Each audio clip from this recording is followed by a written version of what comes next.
안녕하세요. 저는 두 번의 결혼을 한 40대 여자입니다. 두 번의 결혼 모두 순탄치 않았는데요. 아무래도 제가 많이 부족한 사람이어서 그런가 봅니다. 오늘 사연은 두 번째 결혼 생활과 많은 사건과 믿을 수 없는 반전의 이야기를 적어보려고 해요. 하늘과 땅이 울부짖을 사연이니 꼭 제 이야기 들어주세요. 부탁드립니다. 바람난 첫 남편과 소송으로 이혼하고 10살 아들을 홀로 키우게 됐어요. 중소기업을 다니며 아들을 양육했는데 전 남편이 양육비를 지급하지 않아 생활이 조금 빠듯했습니다. 양육비 소송을 했는데 전 남편이 돈 없다고 배째라는 식으로 나와서 이도저도 안 되고 끝나버렸답니다. 아마 이혼 후 양육비 소송을 해본 분들이라면 잘 아실 겁니다. 안 주겠다고 마음먹은 사람은 어떻게 해서라도 지급하지 않는답니다. 어쨌든 아들을 잘 키워야 했고 먹고 살아야 했기 때문에 아들과 보내는 시간보다 일하는 시간이 길어졌습니다. 그렇게 2년 동안 반복되는 시간을 보내던 중 아들이 저에게 재혼을 안 하냐고 묻더라고요. 어리기만 한 줄 알았던 녀석이 제가 아주 조금 고생하는 게 마음에 걸렸는지 새아빠를 구해서 편하게 지냈으면 좋겠다는 소리를 하더라고요. 아들내미 말을 듣고 기분이 좋긴 했지만 재혼 생각은 하나도 없었습니다. 그런데 이 사람 마음은 갈대 같다는 말처럼 휙 하고 바뀌어 버렸답니다. 동료 중 하나가 괜찮은 이혼남이 있다며 소개팅을 제안했고 저는 설레는 마음으로 좋다고 대답했어요. 그리고 얼마 뒤에 만나게 됐는데 듬직하고 순박한 남자가 나왔더라고요. 손을 보니 고생도 많이 한 것 같았는데 꼭 책임감이 있고 성실한 것 같았어요. 또 저처럼 아들이 하나 있는 것도 마음에 들었습니다. 그래서 좋은 마음으로 그와 사귀게 됐고 1년 만에 재혼을 마음먹었습니다. 제 아들과 그이의 아들이 같이 만나게 됐는데 그날 제 마음이 크게 요동쳤습니다. 그이의 아들이 5살 꼬맹이였는데 무척이나 귀엽고 사랑스러웠어요. 그리고 저를 보자마자 엄마라는 소리를 하며 따랐는데 가슴이 꿀렁꿀렁거리는 느낌이었습니다. 왠지 전생에 제 자식이었을 것 같은 상상까지 하게 됐답니다. 재혼은 특별한 것 없이 살림을 합치기만 했어요. 결혼식이나 웨딩 사진 같은 건 허례허식 같아서 생략하기로 했죠. 그리고 혼인신고도 조금 미뤘다가 하자고 말을 맞췄어요. 한번 결혼에 실패한 두 사람이니 섣불리 혼인신고하는 게 겁이 났던 것 같습니다. 그리고 저희 친정 부모님께 새로 출발하게 됐다고 인사를 드려 축복을 받았고 시골에 있는 시댁에도 내 식구가 인사를 가게 됐습니다. 시댁은 아주 작은 집이었고 시어머니가 혼자 사셨어요. 어머님은 청각장애가 있으셔서 수어로 말씀하셨습니다. 손짓을 열심히 하셨고 남편이 옆에서 통역을 해줬는데 제가 예쁘고 마음에 든다고 하셨답니다. 그래서 저는 어머님께 앞으로 잘 부탁드린다고 말씀드리고 자주는 아니지만 가끔 찾아뵙겠다고 했네요. 시어머니는 청각장애뿐만 아니라 당뇨와 고혈압이 있으셔서 몸이 좀 불편하셨어요. 조금 안쓰러웠는데 시시때때로 요양사가 다녀간다며 걱정할 거 없다고 남편이 일러줬습니다. 제가 모시고 살 수는 없으니 알겠다고 대답하고 더는 어머님의 일상을 묻지 않았답니다.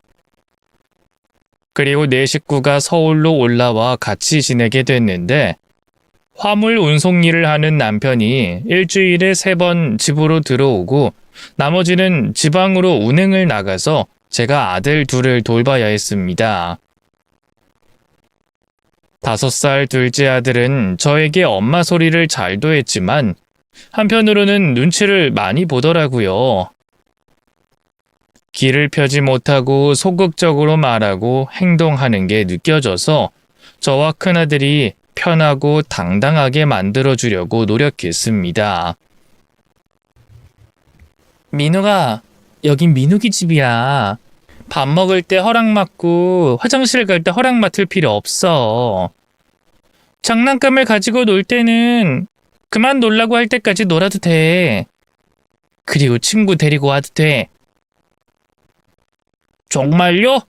나 친구들 데리고 와도 돼? 그럼 여긴 민욱이 집이라니까.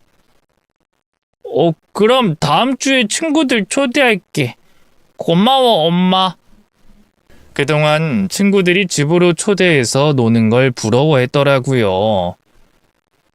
제가 일하는 게 바쁘기도 하고 없던 둘째 아들이 생겨서 어설프게 육아를 하느라 제대로 아는 게 없던 거죠.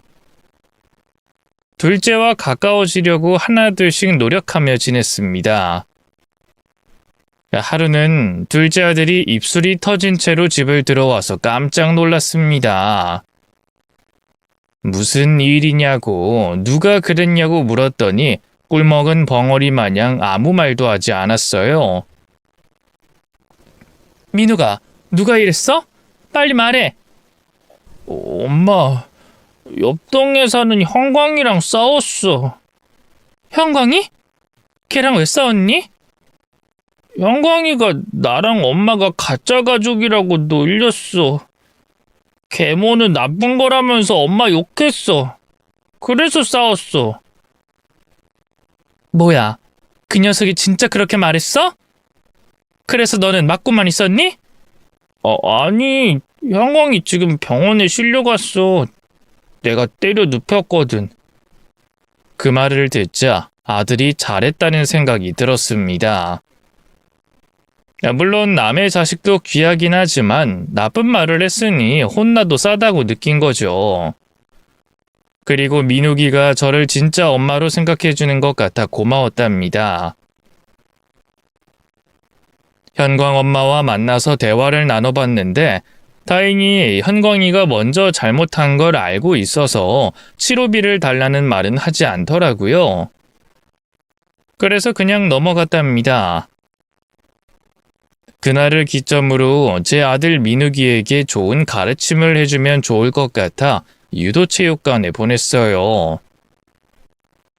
본능적으로 싸운 것이긴 하지만 소질이 있는 것 같아 운동을 시켜보기로 했죠. 물론 아들도 유도가 배우고 싶다고 좋아했답니다. 화물 운송하는 남편은 돈을 꽤 많이 벌었어요. 매달 800만 원을 벌어서 저에게 생활비를 400만 원씩 줬답니다. 쉬지 않고 일했기 때문에 가능한 월급이었죠. 여보, 고생 많이 해서 번 돈이니 아껴가면 쓸게. 아니야, 팍팍 써. 돈은 쓰려고 버는 거지 모셔다 두려고 버는 게 아니잖아.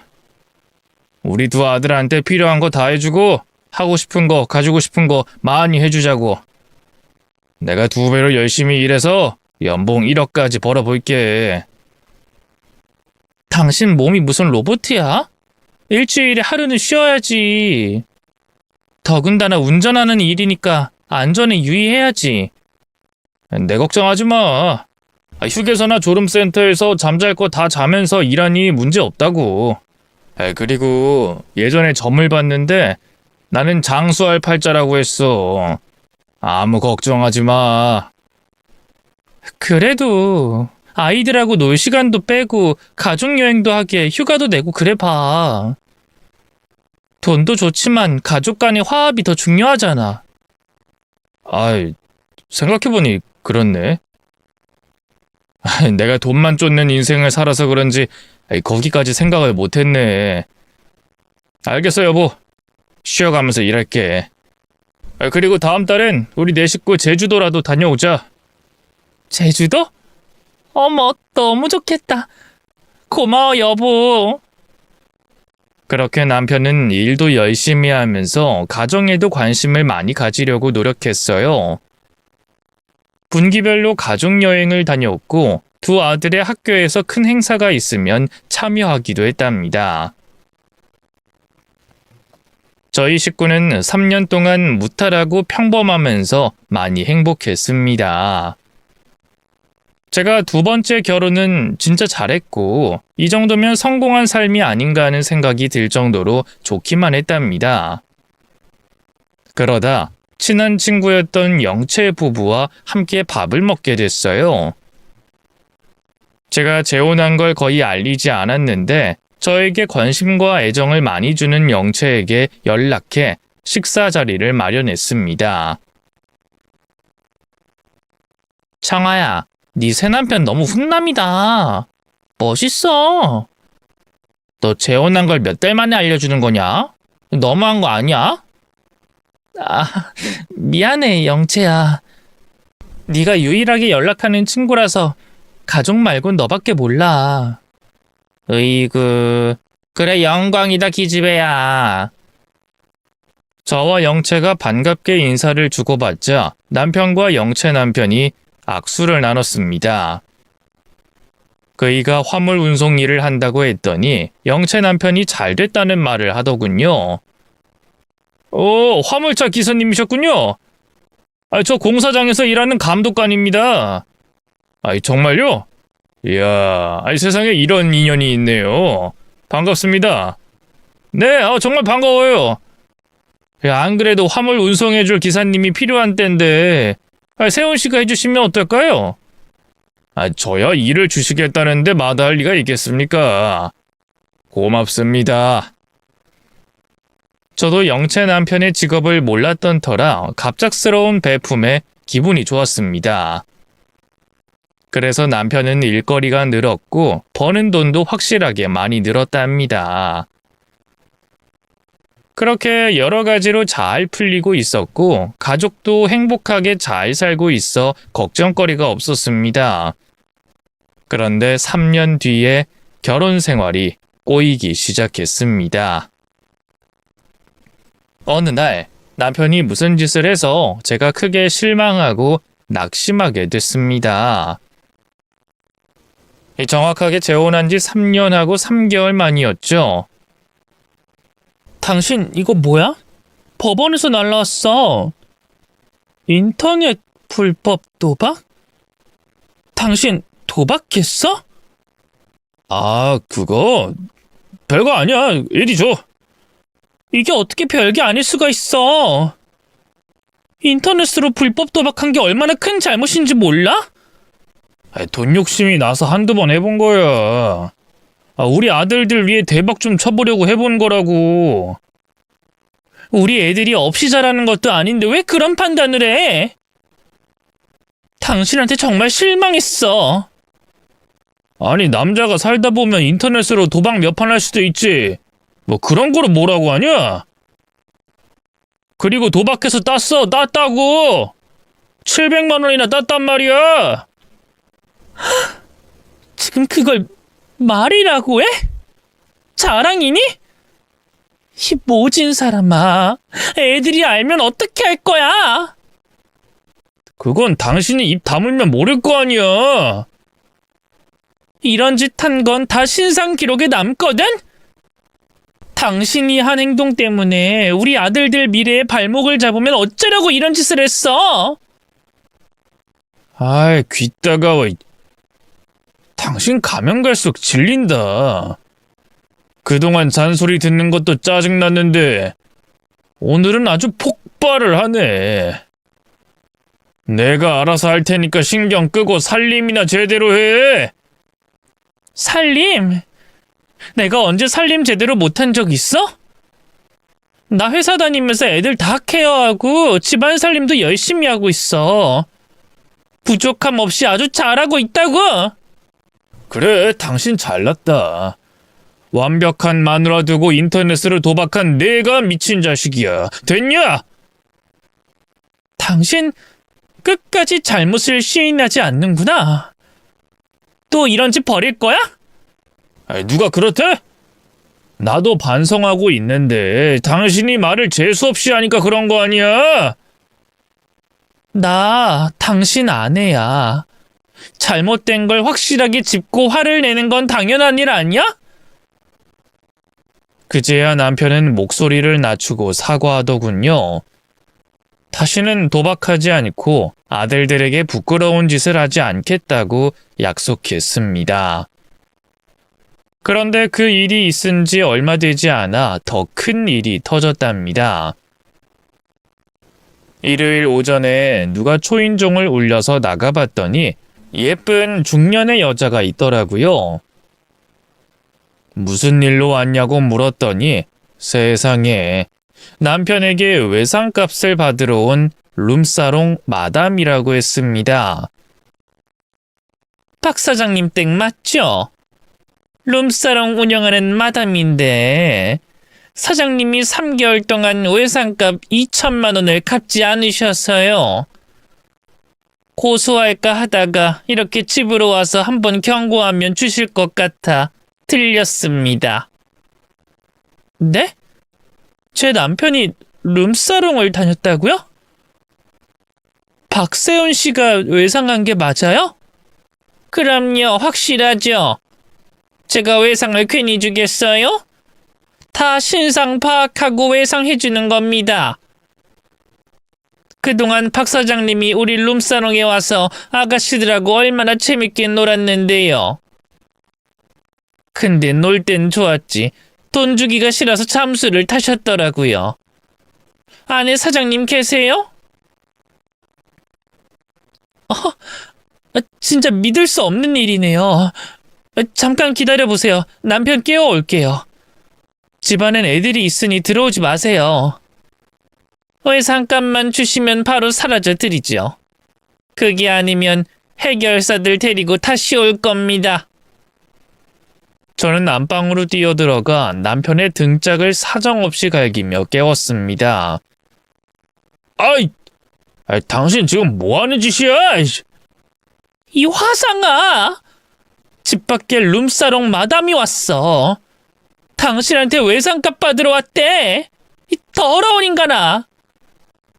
그동안 바쁘다고 날밤 새우고 들어오더니 그게 다 술 먹고 여자랑 노느라 그랬던 거냐? 뭐? 마담이었다고? 아이 젠장, 왜 집까지 찾아오고 지랄이야. 잠깐 있어봐. 남편은 옷가지를 챙겨 입고 현관 밖으로 나가더군요.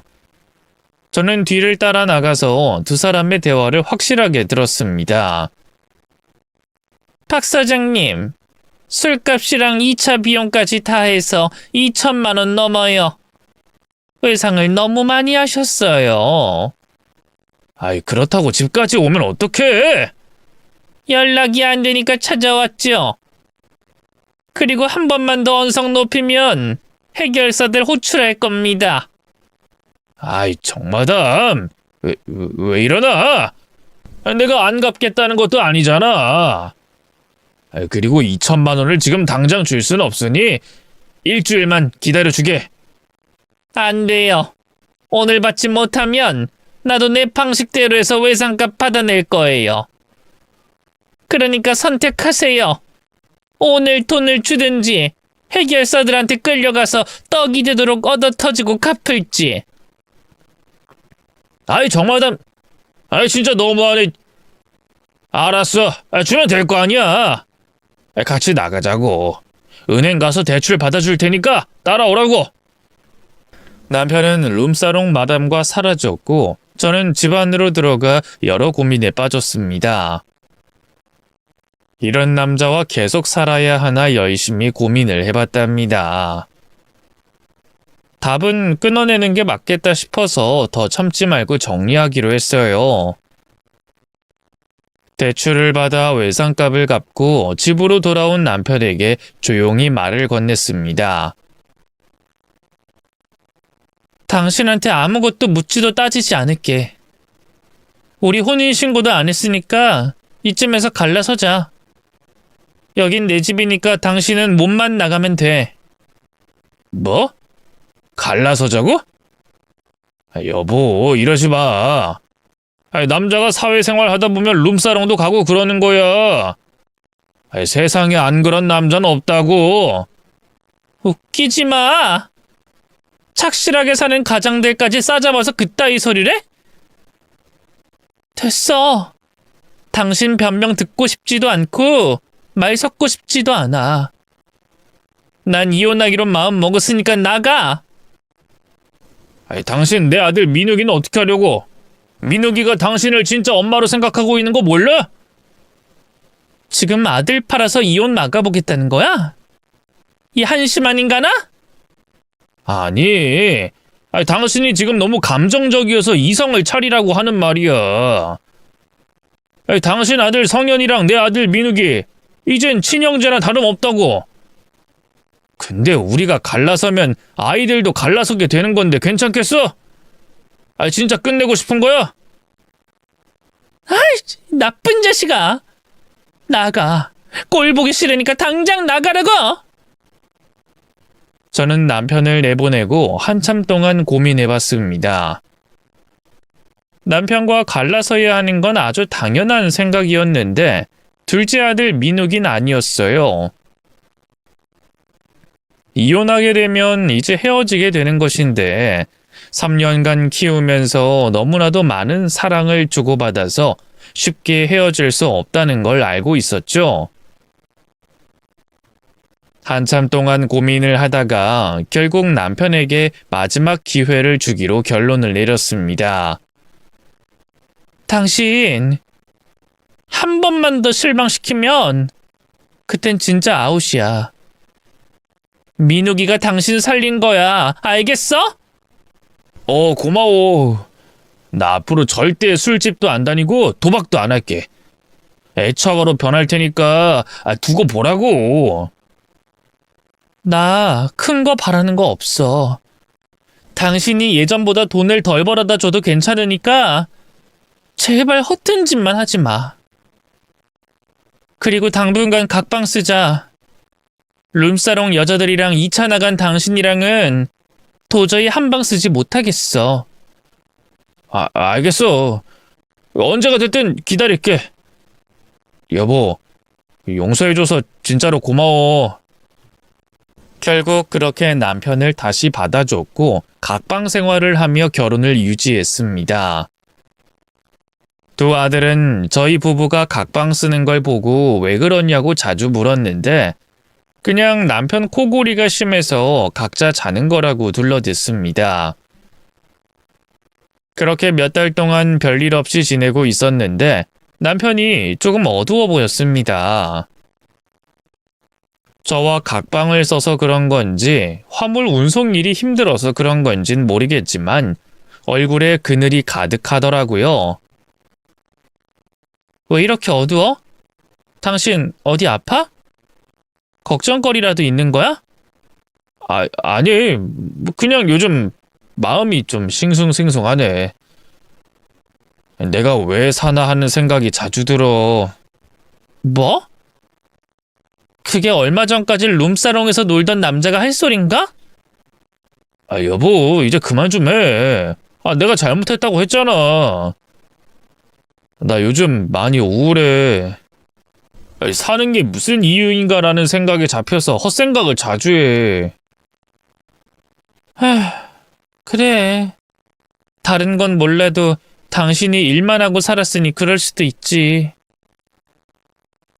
가족여행을 한번 다녀올까?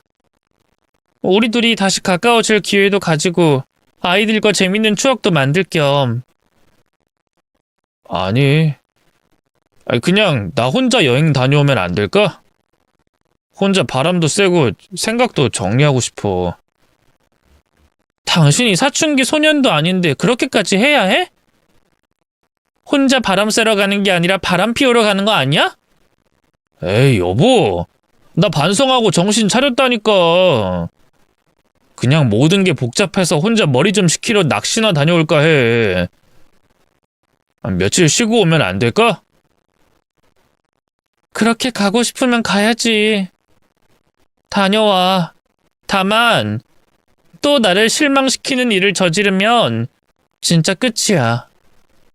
민욱이도 같이 내보낼 거라고. 그것만 명심해. 알겠어, 명심할게. 그럼 오랜만에 낚싯대 좀 닦아야겠다. 오래 안 걸려. 2박 3일로 다녀올게. 저는 남편을 100% 믿는 건 아니었지만 혼자 시간을 보내야겠다고 하니 마음대로 하라고 했어요. 그리고 뒤에서 더러운 짓을 하게 되면 나중에 밝혀질 것이니 마음을 비우고 보내줬습니다. 그이는 며칠 뒤 아이들과 하루 재밌게 놀고는 혼자 여행을 떠났습니다. 저와 아들들은 평소와 같이 잘 지냈고요. 사흘이 지났는데 그이가 돌아오지 않아 연락을 했더니 받지 않더라고요.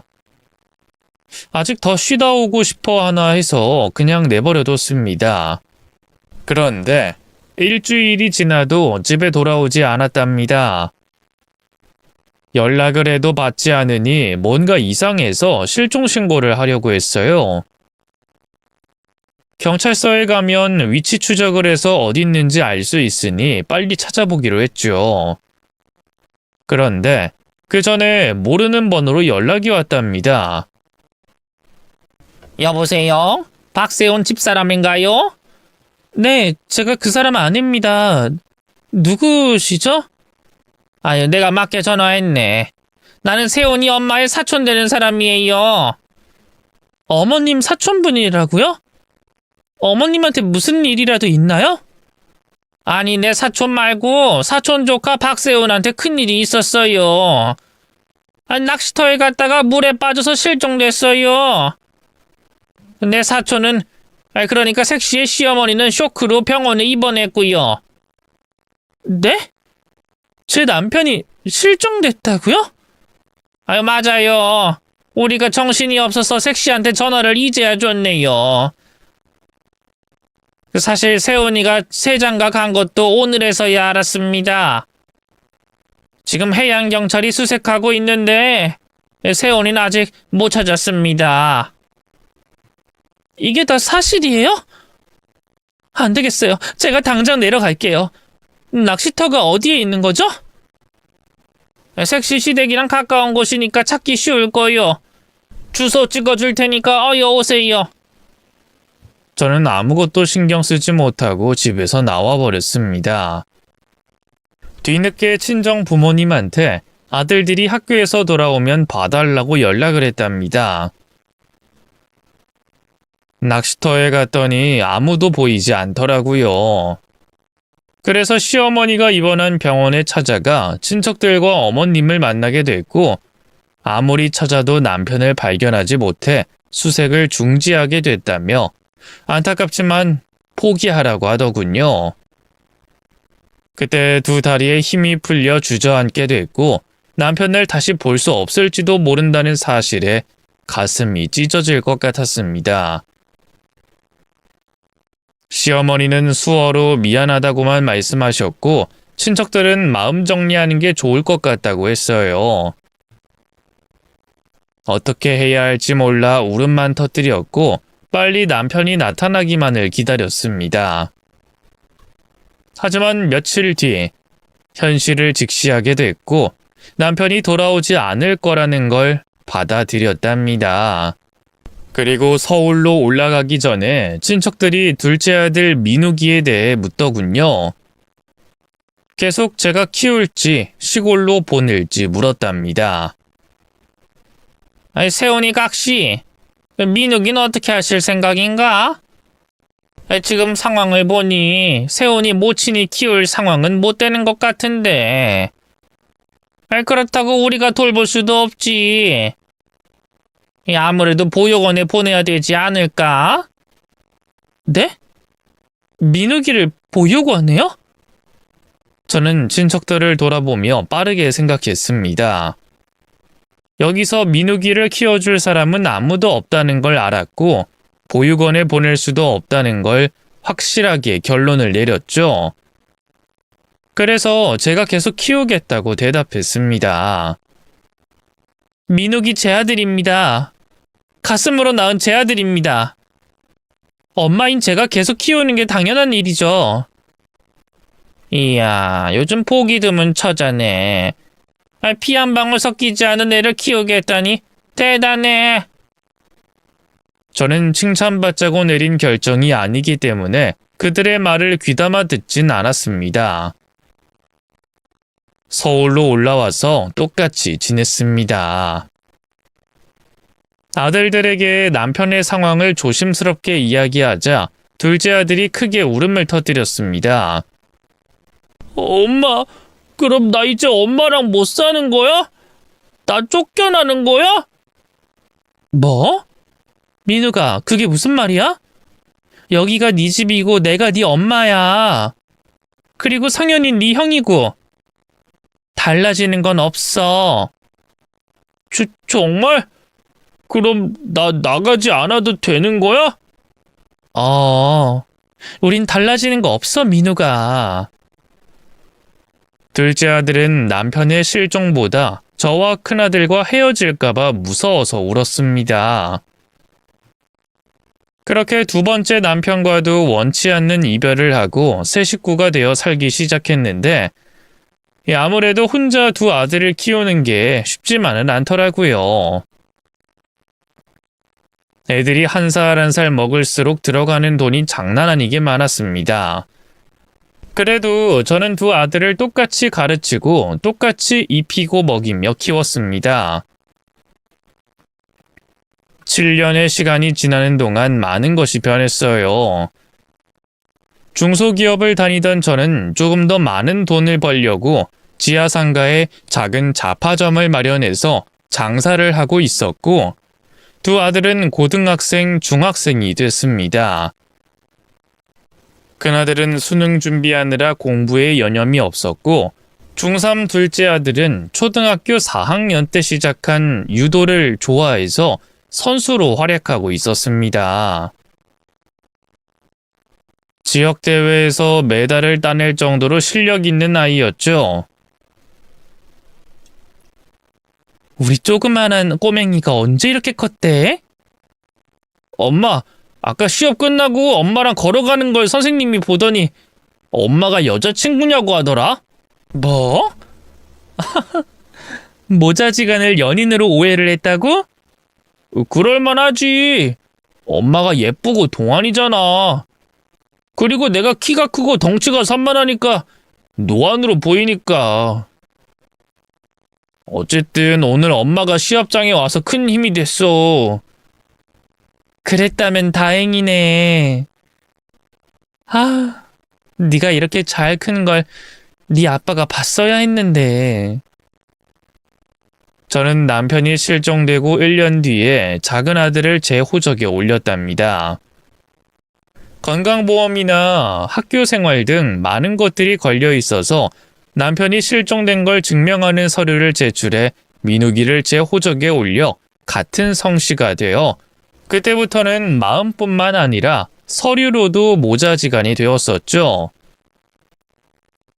마음속에 남편은 이미 잊혀졌고 지금 사는 새 식구만 무탈하고 건강하게 잘 살기만을 소망하며 지내고 있었는데 어느 날 오랫동안 연락이 끊겼던 친구 영채에게서 연락이 왔어요. 청아야, 나 영채야. 오랜만이다. 영채야. 그러네. 웬일로 전화를 다 했어? 기집애. 넌 내가 반갑지도 않냐? 거의 7년 만인데 너무하는 거 아니니? 아니야, 반가워. 그리고 연락 못 받았던 거 미안했어. 그런데도 잊지 않고 연락해줘서 고마워. 그래, 뭐 고맙다고 하니 마음이 좀 풀리네. 청아야, 내가 전화한 건 다른 건 아니고 그냥 안부차 전화했어. 너 이혼했더라? 이혼? 첫 번째 남편 말하는 거야? 그 이야기를 왜 갑자기 하니? 아니, 너 두 번째 남편이랑도 이혼했잖아. 아니거든. 두 번째 남편은 이혼 안 했어. 다른 사정이 있어서 못 보고 있지. 자세히는 말하지 못하지만 아무튼 그래. 저는 남편이 실종된 이야기를 굳이 하지 않았습니다. 그러자 친구가 이상하게 반응하더군요. 그래? 네 남편 다른 여자랑 있길래 너 이혼한 줄 알았어. 나 지금 남편이랑 여행 중인데 네 남편 봤거든. 아니야, 네가 잘못 본 것 같다. 그 이는 만날 수가 없는 상태야. 네 남편 맞던데? 나 눈썰미 좋은 거 모르니? 너 재혼하고 우리 부부랑 밥 같이 먹었었잖아. 그때 봤던 네 남편 봤단 말이야. 영채야. 사실대로 말할게. 내 남편 낚시 여행 갔다가 실종됐어. 이제 이 세상 사람 아니야. 뭐? 그게 무슨 소리야? 네 남편 새장가 간 것 같던데? 내가 제대로 못 알아봤으면 이런 말 안 하지. 근데 확실하게 봤고 목소리도 들었어. 분명한 네 남편이라고. 물론 나랑 대화를 나눈 건 아니지만 분명 네 남편 새장가 갔다고. 영채야, 너무 혼란스럽다. 내 남편을 봤다는 곳이 어딘데? 네 말이나 들어보자. 여수. 내 남편도 네 남편 알아봤어. 내 남편은 네 남편한테 일까지 주고 그랬잖아. 그러니 얼굴을 단번에 알아봤다고. 근데 아는 체를 못했지. 새장가 갔으니까 모른 척하고 넘어갔지. 이상하네. 내 남편일 리가 없는데. 아무튼 알려줘서 고마워. 여수는 제 시어머니가 지내는 곳이었습니다. 우연이라고 치기엔 신빙성이 있는 것 같아 확인해야 할 것 같았답니다. 그래서 친구의 전화를 끊고 두 아들과 시댁에 찾아가 보기로 했어요. 그동안 사는 게 바쁘기도 하고 남편을 잊고 살려고 시댁에 찾아가지 않았는데 오랜만에 들러보기로 했죠. 거기 가서 시어머니가 잘 지내는지 보고 남편이 혹시라도 살아있는지 확인해 볼 생각이었답니다. 두 아들과 기차를 타고 여수로 내려가서 시어머니 집 주소를 찾아갔습니다. 그런데 재개발이 되어 작은 집들은 모두 사라지고 아파트가 있더라고요. 제가 너무 오랜만에 와서 많은 게 변해 있더라고요. 그래서 시어머니를 찾으려고 여수에 있는 친척들에게 연락을 돌려봤는데 하나같이 없는 번호라고 하더군요.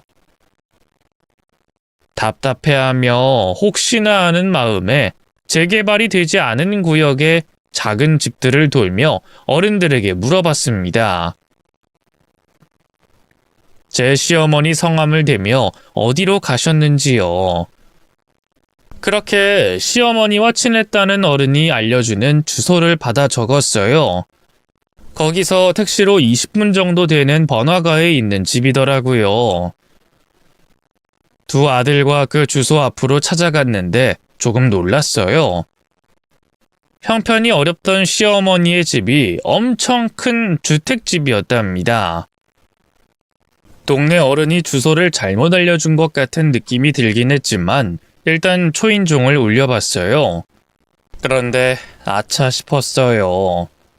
시어머니는 청각장애가 있어 소리를 듣지 못하기 때문에 초인종을 울려봤자 소용없다는 걸 알았죠. 그래서 어떻게 집 안에 들어가서 확인하나 싶었는데 대문이 쨍 소리를 내며 열리더군요. 가사도우미라는 여자분이 어떻게 왔냐고 물었습니다. 어떻게 오셨어요? 네, 혹시 여기에 김미옥 씨가 사시나요? 제 시어머니인데. 네, 주인 어른이 맞는데요. 아, 맞구나. 저 어머님 뵈러 왔는데 들어가도 될까요? 그래요, 들어오셔도 되겠죠. 제가 여기서 일한 지 얼마 안 됐지만 손님을 문전박대할 순 없지요. 들어오세요. 그렇게 두 아들과 엄청 많이 달라진 시댁에 들어가게 됐습니다. 이윽고 집안에서 놀란 얼굴로 저희 식구를 바라보던 시어머니와 마주하게 됐습니다. 어머님, 너무 오랜만에 찾아왔네요. 어머님 저 기억하시죠? 그리고 어머님 손주 기억하시죠? 시어머니는 두 손을 덜덜 떨면서 현관 앞으로 와 집안에 들어오지 못하게 막더라고요. 말씀을 못하시니 무슨 일인가 해서 도우미 아주머니한테 물어봤습니다. 아주머니, 저희 어머님 왜 이러시는 거예요? 글쎄요. 저도 수어를 못해서 통역은 못해요. 그냥 살림만 하고 출퇴근하거든요. 할머님이 왜 이러시지? 제가 아드님을 모셔올게요. 네? 방금 뭐라고 그랬어요? 아드님이요? 네, 여기서 같이 살고 있는 아들이 있는데 모르셨어요? 분명히 제가 아는 시어머니의 아들은 제 남편이 유일했습니다. 그런데 집안에 같이 산다는 아들이 있다고 하니 놀라웠습니다. 혹시 시어머니가 새 시집을 가서 의붓 아들이 생긴 건가 싶어 얼굴을 보고 대화를 나눠야겠다고 판단했죠. 여전히 시어머니는 저는 물론이고 자신의 친손주인 민욱이도 밀어내고 있었습니다. 엄마, 할머니 왜 이래? 날 못 알아보는 건가? 너무 오래돼서 낯설어서 이러는 걸까? 그러게. 할머니가 왜 이러시지? 집안에 다른 사람이 있다니까 기다려보자. 가사도우미가 큰 소리로 아드님 하고 소리치자 2층 계단에서 한 남자가 내려오더군요. 그리고 뒤에 여자가 아기를 안고 따라 나왔습니다. 제 앞에 나타난 남자는 바로 7년 전 실종된 남편이었어요.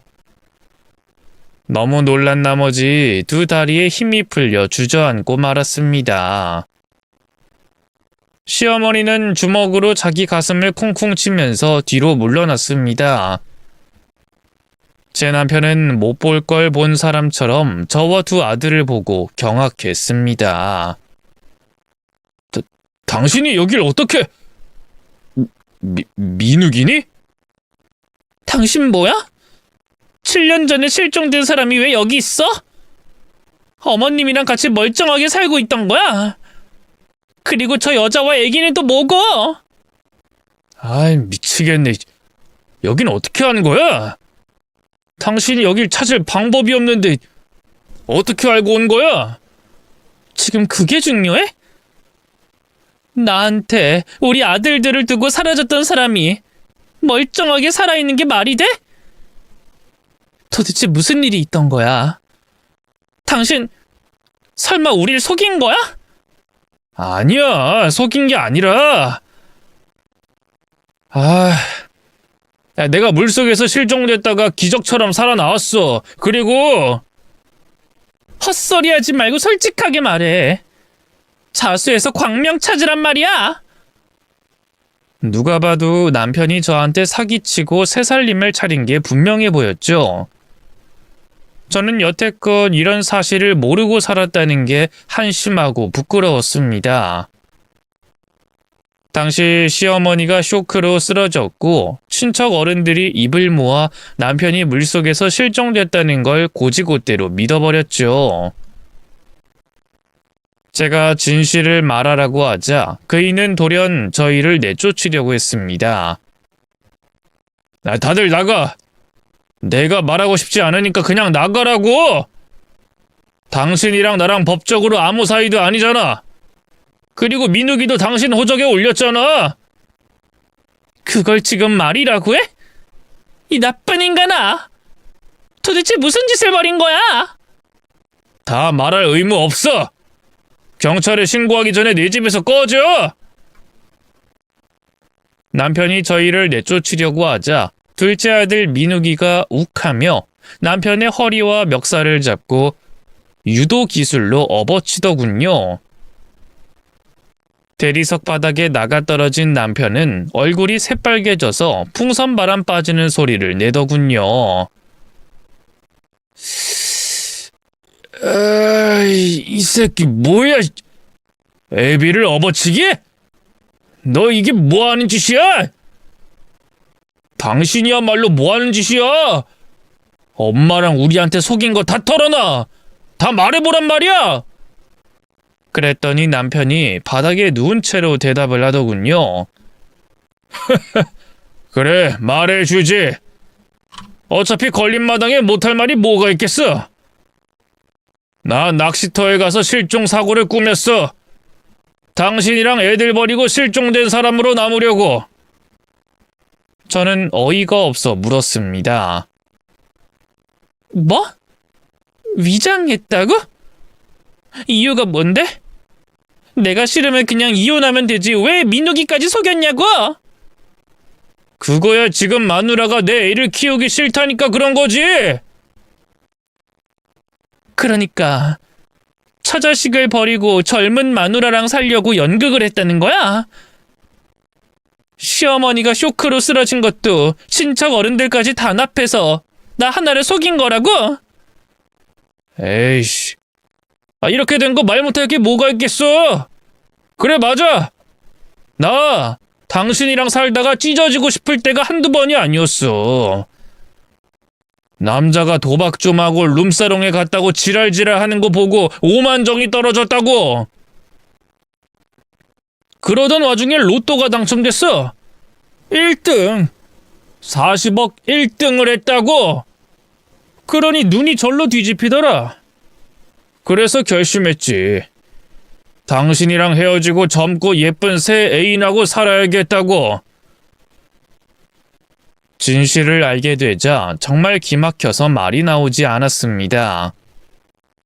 남편은 자기가 잘한 거라 생각했는지 자신있게 말을 잇더군요. 내 애인이 민욱이는 못 키우겠다고 하니 이혼하는 것보다 실종이 낫겠다 싶었지. 그럼 양육비도 굳어버리고 귀찮은 자식을 당신한테 치워버릴 수 있으니까. 당신은 역시나 내 아들을 걷어서 키우기로 했단 말이야. 내 계획에 조금도 오차 없이 해피엔딩으로 끝났다고. 이런 개자식. 넌 사람도 아니야. 짐승도 자기 새낀 귀한 줄 아는데 어떻게 그런 잔인한 짓을 해? 이제 와서 따져서 뭐 할 거야? 다 지나간 것을. 오늘 다 알아버렸으니 내가 위자료를 줄게.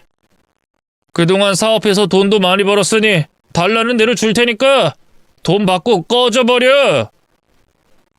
뭐야? 지금 돈으로 끝내겠다고? 우릴 7년이나 속여놓고 그렇게 쉽게 끝내겠다고? 에라이 악마놈아! 너 같은 놈은 지옥으로 떨어져야 해. 내가 널 가만둘 것 같아? 네가 우리한테 한 짓은 엄연한 사기야. 고소해서 감옥으로 보내버리겠어. 사기? 이 여자야. 시간이 이렇게나 흘렀는데 이제 와서 사기로 고소해봤자 뭐하겠어? 돈이나 받고 나가! 저는 몸을 바들바들 떨면서 이를 꽉 깨물고 있었는데 아들 민욱이가 제 손을 잡아주며 말하더군요. 엄마, 가만히 있어. 내가 해결할게.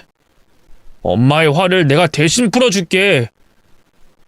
아들은 저를 소파에 앉히더니 남편의 멱살과 다리를 잡고 높이 들어 집어 던져버렸습니다. 식탁에 떨어진 남편은 괴성을 지르며 쌍욕을 하더군요. 이 몹쓸 놈이! 감히 애비를 집어 던져? 팔이 부러진 것 같잖아! 이거 아주 폐륜이 따로 없구만! 폐륜? 아버지라는 양반이 엄마와 자식을 속이고 새살림 차리고 사는 거야말로 인간이 할 짓이 아니지 않나? 어이, 엄살 부리지 마. 아직 멀었어.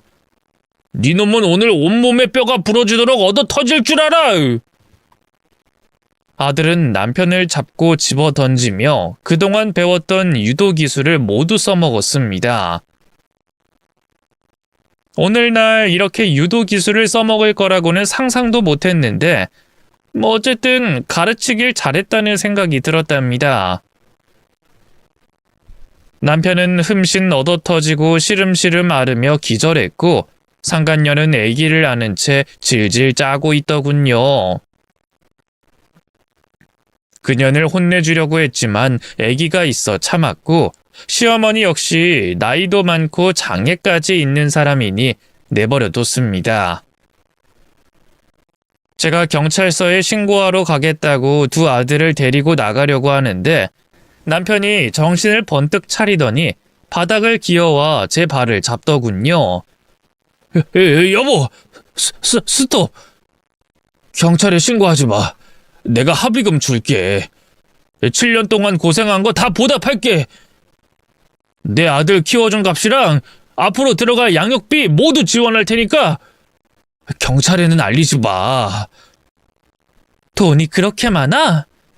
치, 근데 감옥 가는 건 무서운가 보지? 여보, 내 애기를 봐봐. 저 핏덩이를 두고 어떻게 감옥에 가겠어? 당신도 애 키우는 엄마잖아. 날 이해하고 합의하자, 응? 당신은 9살 민욱이를 버렸어. 핏덩이를 버린 거나 민욱이를 버린 거랑 뭐가 달라? 우리 민욱이가 받은 상처보단 저 핏덩이가 적을 거야. 아직 말도 못하는 애기니까. 지 애비가 뭐하는 놈인지 모를 거 아니야. 아무튼 당신은 또 자식을 버리게 될 거야. 안 돼, 여보. 이대로 가지 마. 나랑 이야기 좀 해. 민우가 그냥 가지 마라. 이 애비가 잘못했다. 그이는 무릎을 꿇고 저와 아들을 잡고 애원했습니다. 제발 경찰에 신고하지 말라고 말이죠. 하지만 저희 모자의 마음은 확고했고 절대 용서할 마음이 없었습니다. 돈은 관심도 없었습니다. 이건 나 이 짐승보다 못한 자식아. 하늘과 땅이 있어서 오늘 같은 날이 온 거라고. 이러지 마, 여보. 우리 좋게 끝내자. 왜 원수가 되려고 그러는 거야? 이미 원수야, 이 개자식아. 넌 내가 지옥으로 보내고 말 거야. 니놈 인생이 나락가는 걸 보는 날까지 복수할 거라고. 양나란 년아. 더럽게 말 안 통하네. 야, 누가 신고하면 무서워할까봐? 내가 넘치는 게 돈이고 비싼 변호사들 써서 빠져나오면 그만이야. 네 년이 불쌍해서 돈으로 해결하려고 한 거라고. 고마운 것도 모르는 버르장머리 없는 년아. 그 말을 들은 둘째 아들이 욱해서 다시 유도 기술로 남편을 몇 차례 바닥에 내팽개 쳐버렸습니다. 그걸 보니 속이 조금은 시원하더군요. 저는 더는 떨지 않고 온몸에 피가 잘 회전되어 숨도 잘 쉬어졌고 머리도 상쾌했습니다.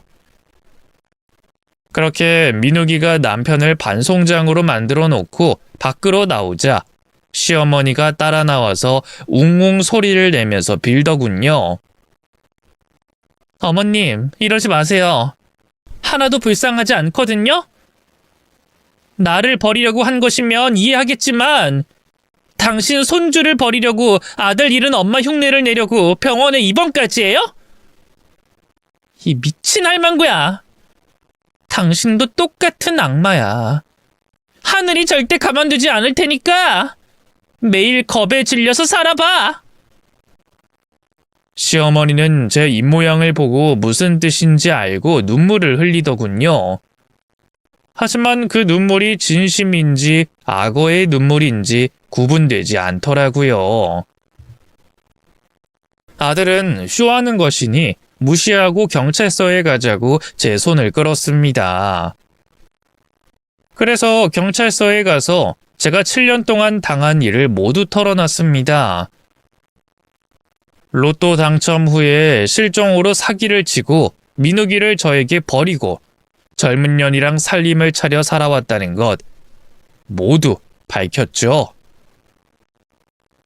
7년 전 경찰들까지 속여가면서 벌인 짓이니 엄연한 사기로 구분됐습니다.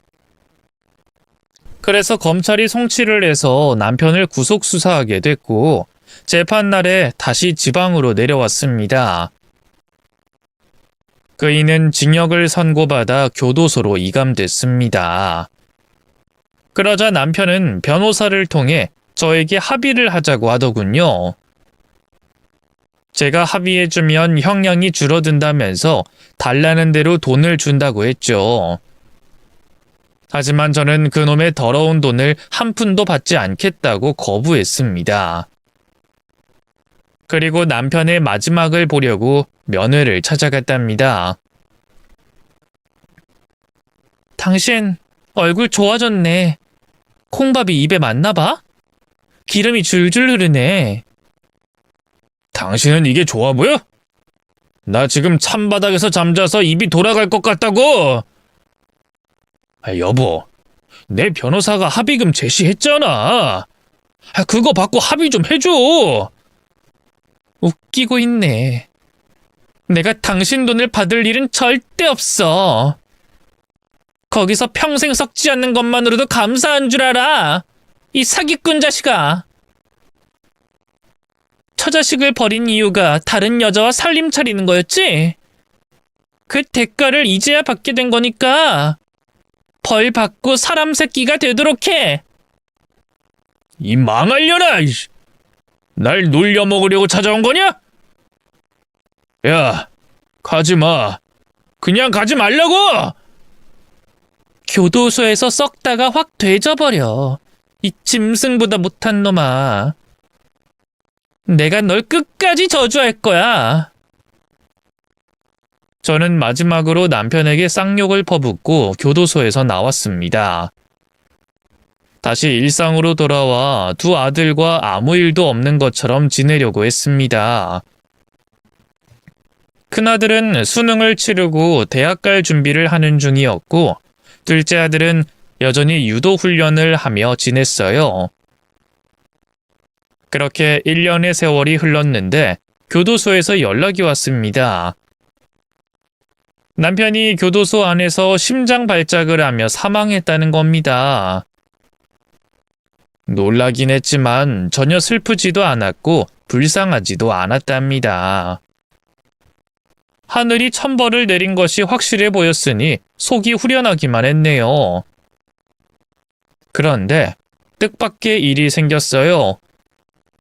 그이의 유산과 보험금이 모두 제 아들 민욱이가 상속받게 된다는 거예요. 알고 보니 시어머니는 몇 달 전 사고로 돌아가셨고 상간녀는 다른 남자와 재혼을 해서 연락이 끊겼고 상속순위에서 밀려났다고 합니다. 그래서 남편의 친아들인 민욱이가 수십억의 유산을 상속받게 됐죠. 아들은 그 많은 돈을 받고 저에게 선물을 해주고 싶다고 했습니다. 엄마, 그동안 날 키워주신 은혜로 좋은 집으로 이사하자. 그리고 엄마 자파점도 그만둬. 고생 그만하고 편히 쉬어. 아이고, 우리 아들이 효도를 하겠다니 너무 고맙네. 근데 엄마는 아직 젊어서 일은 계속 해야지.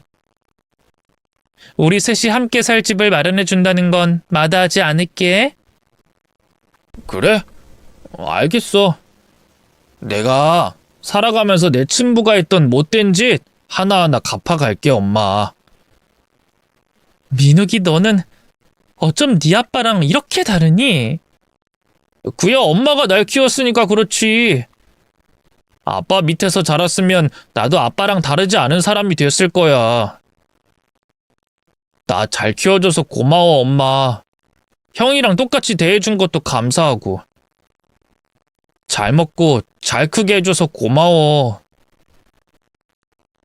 제가 2번의 결혼 모두 실패했지만 자식 복은 있나 봅니다. 큰아들도 너무 착하고 가슴으로 낳은 둘째도 속이 바다처럼 넓고 깊으니 그저 보기만 해도 흐뭇하답니다. 그래서 남자 복이 없어도 괜찮은 것 같습니다. 그래서 지금은 아들들과 함께 대저택에서 세 식구가 함께 살고 있답니다. 애들은 농담인지 진담인지 저에게 남자를 만나라고 부추기고 있는데 저는 남자라면 진절머리가 나서 다시는 남자를 만나지 않을 것 같습니다. 제 사연은 여기서 막을 내려야겠네요. 제 이야기가 재밌었다면 댓글로 많은 응원 부탁드립니다. 그럼 여기서 인사드릴게요. 모두 안녕히 계시고 가정에 행복이 가득하시길 바랍니다. 안녕히 계세요.